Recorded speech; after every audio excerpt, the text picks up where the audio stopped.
Então, galera, vamos lá. A gente vai estar fazendo uma revisão. Então, vou estar primeiro revisando o tópico envolvendo calorimetria. Beleza? Quando eu falo de calorimetria, eu estou falando primeiro de dois tipos de calor. O chamado calor sensível e o nosso calor latente. Qual a diferença entre os dois? O calor sensível, eu estou falando de um calor que altera temperatura apenas, né? Quando eu falo de calor latente, eu estou falando de um calor que altera o estado físico. Então essa aí é a diferença entre os dois tipos. Só que tem duas formas distintas os dois, né? Calor sensível, Q igual a mc delta T ou delta θ. Calor, massa, calor específico e variação de temperatura. Calor específico ele indica a quantidade de calor que eu tenho que fornecer para certa quantidade de massa de uma substância para fazer a sua temperatura variar em 1 grau. Esse calor específico, ao contrário do capacidade térmica, o calor específico ele depende da substância. Capacidade térmica depende do corpo, tá certo? O calor específico depende da substância. Então, se você tiver uma caixa de chumbo grandona e uma bolinha de chumbo, eles vão ter o mesmo calor específico, só que não vão ter a mesma capacidade térmica, porque aí está dependendo também do corpo, beleza? Então, essas duas aí. Agora, quando eu trabalho com o calor latente, a quantidade de calor fornecido vai ser a massa vezes o calor latente, tá certo? O calor latente aqui é de fusão, de ebulição, só tomar cuidado com o sinal. Se ele estiver fundindo, que é do sólido para o líquido, ou vaporizando do líquido para o gás, valor positivo. Se for ao contrário, né, se for do líquido do gás para o líquido ou do líquido para o sólido, calor é negativo, beleza? Então essas duas relações aí são importantes e em substâncias simples elas não coexistem, ou seja, se o gelo está fundindo, ele só está tendo calor latente, não está aumentando a temperatura. Se a água está sendo aquecida, só está variando a temperatura sem ter o calor latente. Isso não acontece ao mesmo tempo. Acontece um, depois acontece o outro. A gente aqui ainda pode falar da chamada potência térmica.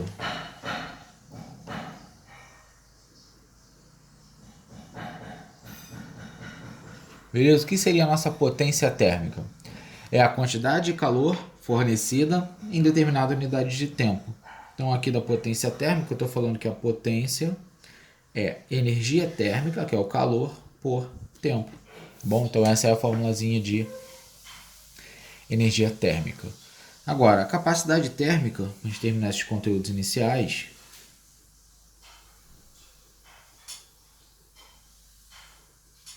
ela vai ser dada como capacidade Q sobre delta T. Lembrando que aqui não tem a substância, depende da quantidade de calor e a variação de temperatura, só depende do corpo, tá? Então, se eu pegar a mesma substância e eu tiver corpos de tamanhos e proporções diferentes, o maior tende a ter maior capacidade térmica. Beleza? Então, pontos importantes. Vamos estar falando agora um pouquinho sobre as mudanças de estado. Então, vamos lá. Falando um pouquinho das mudanças de estado agora. A gente desenha sempre aquelas caixinhas, né, para ajudar. Então, eu vou estar desenhando aqui, ó.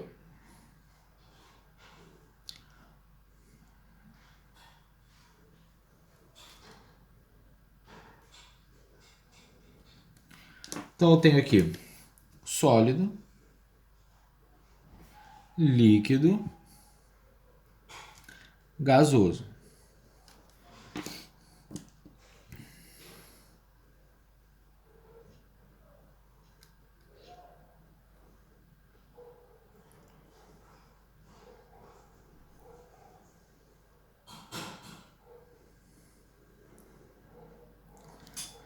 Então, eu tenho essas aí.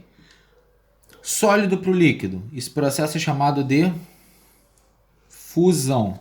Líquido para o gasoso. Vaporização. Do gasoso para o líquido, ele é chamado de liquefação ou condensação.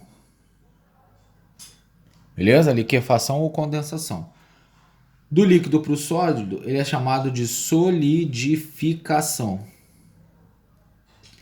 Do sólido para o gasoso, é chamado de sublimação. Do gasoso para o sólido, ele é chamado de ressublimação.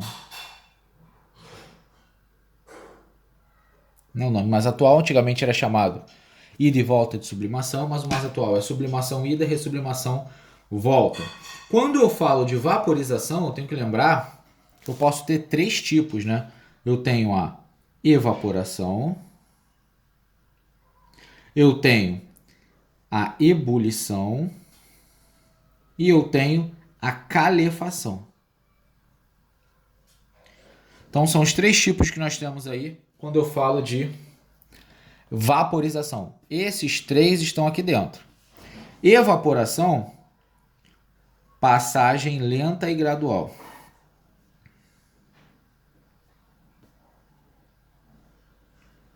Não atinge o PE, tá? Aqui, passagem rápida, atinge o PE. E aqui é a passagem muito rápida. Todo mundo usa o mesmo exemplo, que é aquele você salpicar água aí na frigideira, né? Faz aquele tss. Passagem é tão rápida que faz barulho, tá certo? Então esses aí são os estados de agregação da matéria. Lembrando, sólido, as moléculas estão... No sólido as moléculas estão muito próximas, pouca agitação molecular, né? Vapor, no líquido, elas não estão tão próximas, estão um pouco mais agitadas. E no vapor elas estão muito distantes, estão em constante movimento. Então aqui eu tenho ponto de fusão, ponto de ebulição, né? Uma curva típica de um gráfico de aquecimento e resfriamento. Esses platôzinhos aqui, ó, essas partes horizontais, elas são indicam a mudança de estado, ou seja, são calor latente nesses dois pontos. Esses inclinados aqui são não pontos em que está havendo apenas mudança de temperatura conforme você fornece calor. Aqui está no estado sólido. Aqui o sólido começa a virar líquido, coloquei até em cores diferentes. Aqui, ó, todo sólido virou líquido, a temperatura volta a subir, só tem líquido. Atingiu o ponto de ebulição, o líquido começa a virar gasoso. Todo líquido virou gasoso, a temperatura volta a subir neste gráfico. O calorímetro, ele é só o recipiente, né, isolado, que isola o meu sistema, onde acontece as trocas de calor. E para terminar, né, para o último tópico aí desse ponto, a gente vai falar justamente do gráfico de troca de calor.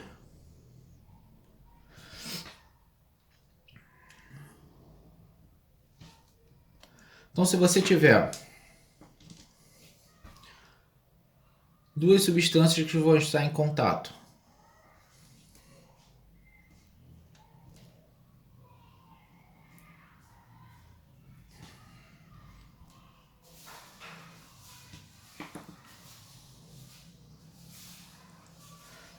elas estão em diferentes temperaturas, ó. Eu estou falando aqui, temperatura e tempo. Ela está numa T1 e a outra numa T2. Na hora que isso acontece, você vai ver que depois de um certo tempo, elas vão manter a mesma temperatura, vai deixar de ter troca térmica. Essa temperatura é chamada temperatura de equilíbrio, ou seja, atingiu o equilíbrio térmico. Beleza? Então, importante gráfico aí. Então, o último tópico aí para falar de calorimetria seria as formas de transmissão de calor.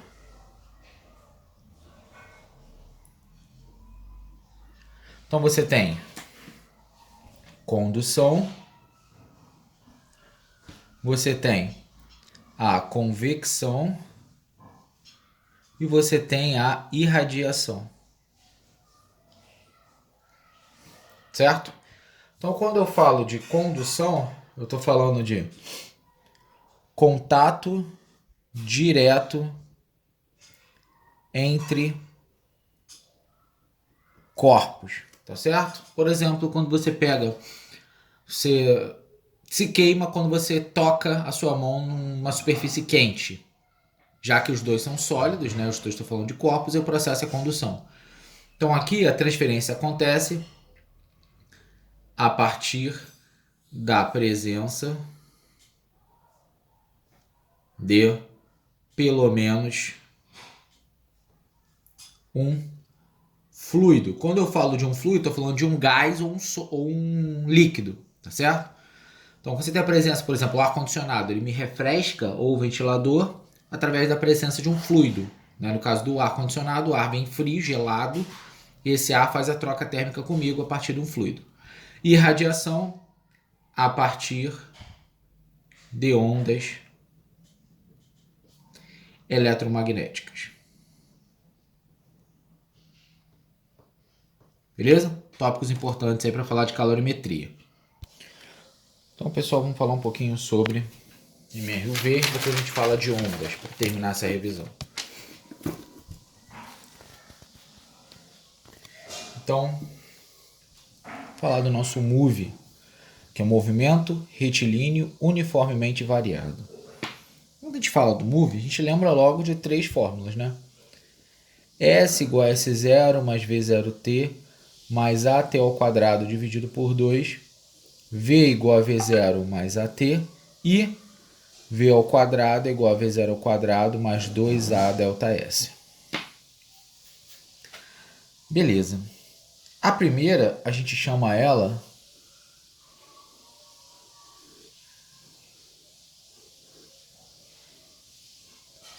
primeira relação a gente chama ela de função horária da posição. A segunda a gente chama ela de função horária da velocidade. E essa aqui é a nossa equação de Torricelli, beleza? Essa equação vai servir de base para muita coisa. Então vamos falar de gráficos, que é um ponto importante. Quando a gente trabalha num gráfico de aceleração por tempo,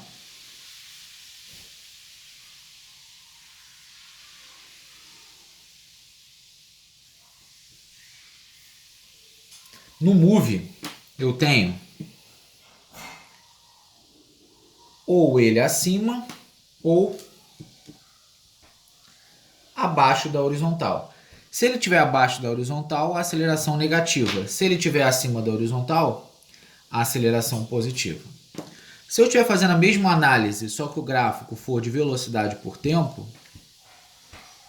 só lembrando que essa é uma reta horizontal porque a aceleração não muda com o tempo. Mas, vou usar até a mesma cor. Se a minha aceleração for positiva, quer dizer que aqui eu vou ter uma reta crescente. Se a minha aceleração for negativa, que é esse caso de baixo, eu vou ter minha reta decrescente. Então aqui é um exemplo onde eu tenho aceleração negativa e acima eu tenho aceleração positiva. Tome cuidado, aqui é velocidade por tempo, aqui é aceleração por tempo.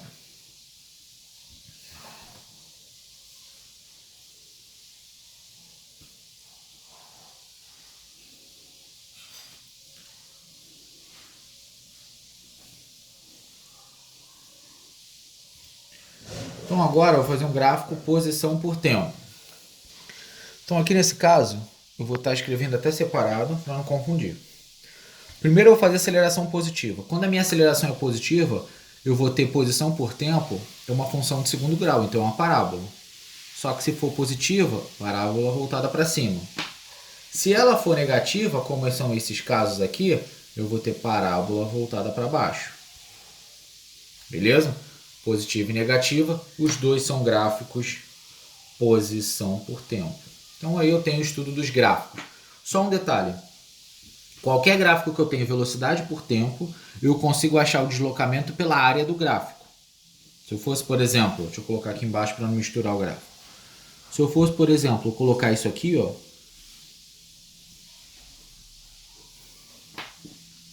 descrevi uma curva. A área desse gráfico seria justamente o ΔS. E como eu calculo a área? Geometria plana, que no caso é um trapézio. Base maior mais base menor vezes altura sobre 2. Informação importante. Para a gente terminar essa revisão de MRUV, vamos falar sobre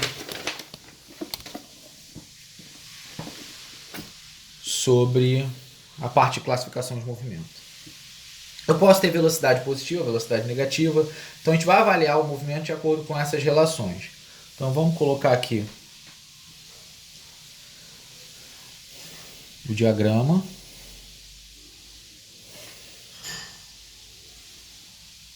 Onde a gente vai estar estudando. Beleza. Se você tiver um movimento que a gente chama... Deixa eu dividir isso.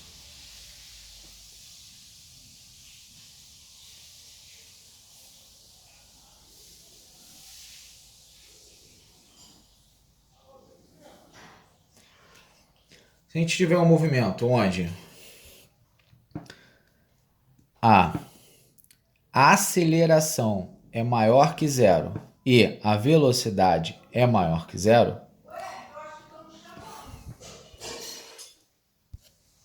certo? Então eu tenho a aceleração positiva e velocidade positiva. Nesse caso, onde os dois são positivos, eu vou verificar primeiro o seguinte, primeira velocidade. Se a velocidade é maior que zero, eu vou falar que esse movimento ele é progressivo. Se os dois sinais forem iguais, ó, os dois são maiores que zero, eu vou falar que ele é acelerado. Beleza? Então, ó, se eu tiver a aceleração negativa e velocidade positiva, a velocidade é positiva, então ele já é de cara progressivo. Como tem sinais contrários, eu digo que ele é retardado. Se a minha aceleração for positiva e minha velocidade negativa, começa sempre pela velocidade. Ó. Negativa, eu chamo ele de retrógrado. Tem sinais contrários, ele também é retardado. Se eu tenho aceleração negativa e velocidade negativa, a primeira velocidade, então ele é retrógrado.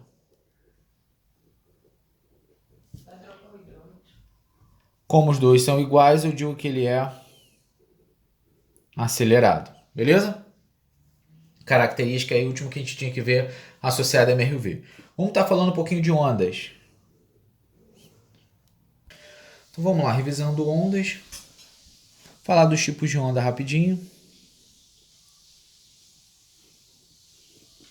Então a gente tem os tipos de onda de acordo com a natureza, tudo mais. Quando a gente fala de acordo com a natureza, a gente pode dividir em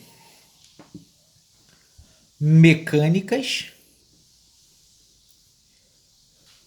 e eletromagnéticas. Mecânicas não se propagam no vácuo e depende do meio para se propagar, né?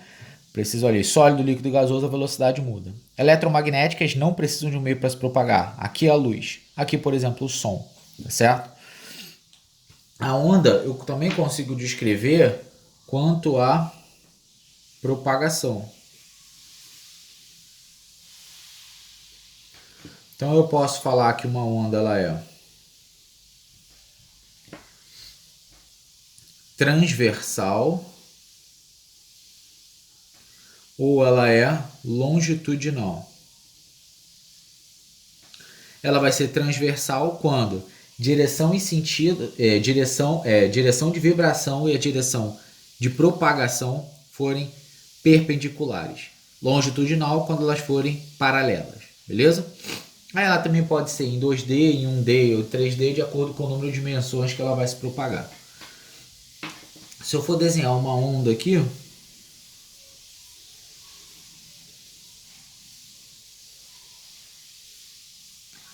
consigo claramente ver que esse ponto ele é chamado a crista da onda. Aqui é conhecido como vale. A distância entre duas cristas ou dois vales é chamado de comprimento de onda, que é o nosso lambda, beleza? Então a distância entre duas cristas ou dois vales, quando eu tenho um eixo y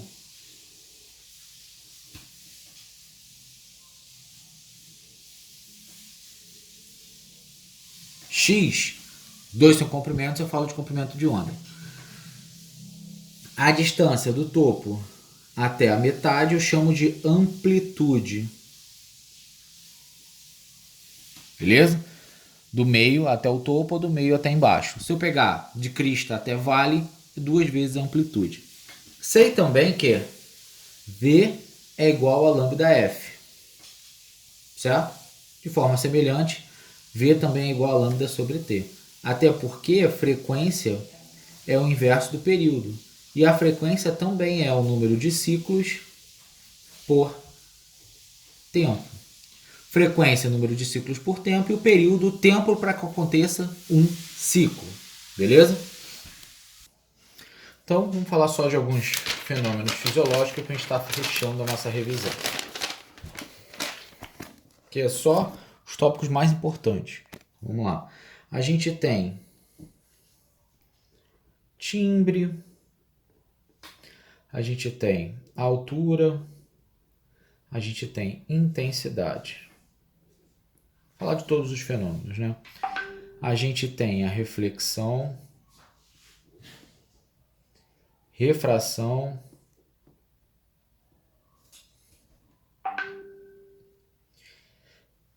difração. Timbre é a capacidade de perceber